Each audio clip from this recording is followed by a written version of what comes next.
I've been debating whether I should make this video for a few days, but here we are. It's a video about Halo Infinite and the Battle Pass and why it doesn't work in its current state, as well as my take on how they could fix it. Sadly, despite me being pretty happy so far with Halo Infinite and surprising myself getting to Onyx rank, going back to do some Battle Pass progression has left me feeling burnt out more than rank did. I've taken my time to play quite a bit before making this video as I didn't want to only have half an opinion on it. As 99% of you will be aware, Battle Passes are a progression system popular in today's free-to-play games, unless you're Battlefield 2042 and then you're just a piece of shit buy-to-play game that also has a Battle Pass.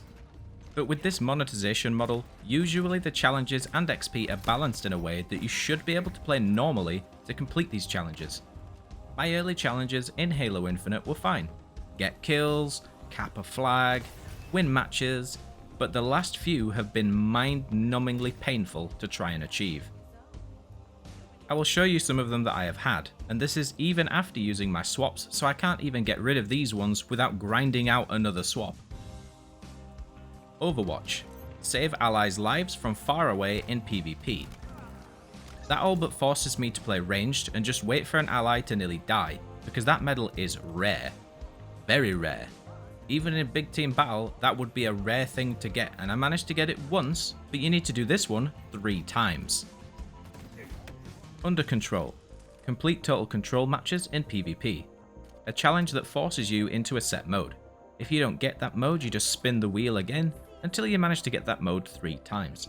But bear in mind that there are quite a few modes in big team battle, so you'll probably end up playing a ton of matches to finish this, like I had to do. I won't cover back Smack Attack, as that one was actually not too bad and an example of what challenges should be. Fusion Frenzy. Kill an enemy Spartan with the fusion coil in PvP. Another quite painful one to get. You not only have to be on the correct maps to get fusion coils, you actually have to rush to grab one as other people are also trying to get this challenge done. On top of that, if you fail or die, you have to wait for them to respawn, and they are very slow to do so. Another one I also want to show you is Rockets and Rides. Kill enemy Spartans with the Rocket Hog's rockets in PvP. 20 kills with the rockets on a vehicle which is not a natural spawn and has to be dropped in, and only in big team battle and only on 2 of the maps. That one, in my opinion, is the worst one by far. These are the types of challenges which I deem a detriment to the game. I think Halo Infinite is a great return to form for Halo if 343 can work out the gameplay issues, but the Battle Pass needs to change, and it needs to change before the beta ends in my opinion. At least in the sense of removing and changing these kinds of challenges. They not only lock people into certain modes, but they lock people into certain maps, or force them to play completely differently to try to beat them. Battle Passes should be completely doable by normal play. If you want to play only Ranked Arena or Social Slayer, the Battle Pass should be well within reach for those players, otherwise you will get what you have right now. People will load up a game mode, see that it's not total control, leave, queue again, rinse repeat. I didn't do that personally, but I can see why people would, as you want to get as much progression out of the pass as you can per week. Now how could you fix this, you might ask? Well, take a leaf out of other games' books. I'm not a fan of Apex Legends, but some of their challenges are actually very well designed to allow people to just play how they want, or at the very least, just use a different weapon that they would probably do anyway. Some ideas could be as simple as deal X amount of damage in a match, deal X amount of damage with power weapons, teabag X amount of enemies, or even something as simple like have over 40% accuracy in a match, or play any playlist for 60 minutes. It's not hard to simplify this for everybody and build on these for next season, but I feel like they tried to make them too literally a challenge and less of a reward for playing, which is what I believe they should be. Secondly, the 50 XP per match needs to be removed and replaced with a performance-based system, where you gain small amounts for playing the game each match, but you gain more by performing well. For example, if you play Oddball, you could give it out based on the team performance. You gain X amount of Battle Pass XP per second of the ball held. For argument's sake, let's say per second you get 0.4 Battle Pass XP. If you won that game, you would have 200 total team seconds held, and that would net you 80 XP for your Battle Pass just for winning.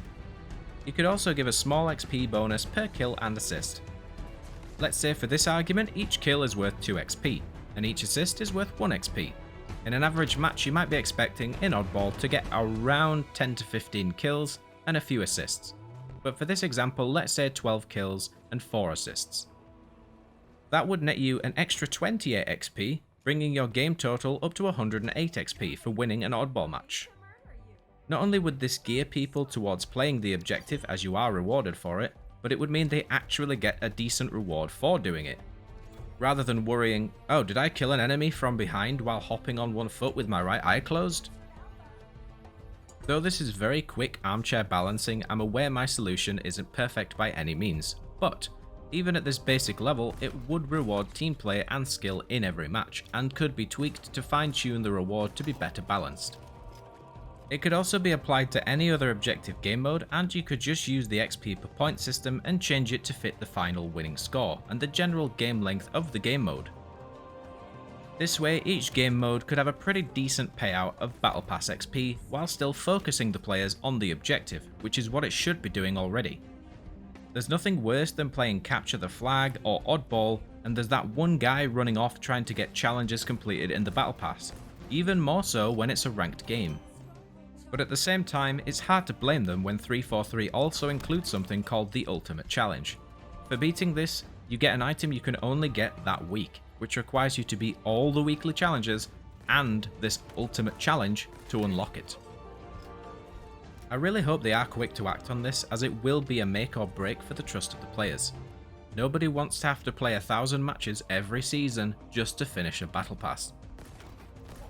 I understand that they want to keep people playing it, but if I have to choose between playing multiple games and Halo, or only playing Halo to finish a Battle Pass, I just won't buy another Battle Pass. Which would be a shame, as I want to enjoy Halo Infinite and pay the devs for the hard work of making the game, which has been in development for many years, and it shows despite a few minor bugs. I would also like to talk about the customization issues and the price of shop items, but that is a whole other can of worms, and I'd rather talk about that in another video if nothing changes before full release on December the 8th. Let's just say paying $15 for a Scorpion skin that I'll see in maybe one of 50 games doesn't sit right with me. And I'm sure you're already aware the fact that armor pieces are locked to the types of armor such as the Spartan 5B suit, which is just a bizarre choice to resell you the same bits later for different suits. But I digress. I will save my confused anger on that for later if we don't hear about any changes soon. If you have any opinions or thoughts on this, let me know in the comments. As always, if you want to follow me on Twitch or join my Discord, all the links will be in the pinned comment and the description. But with that, I will see you for the next video.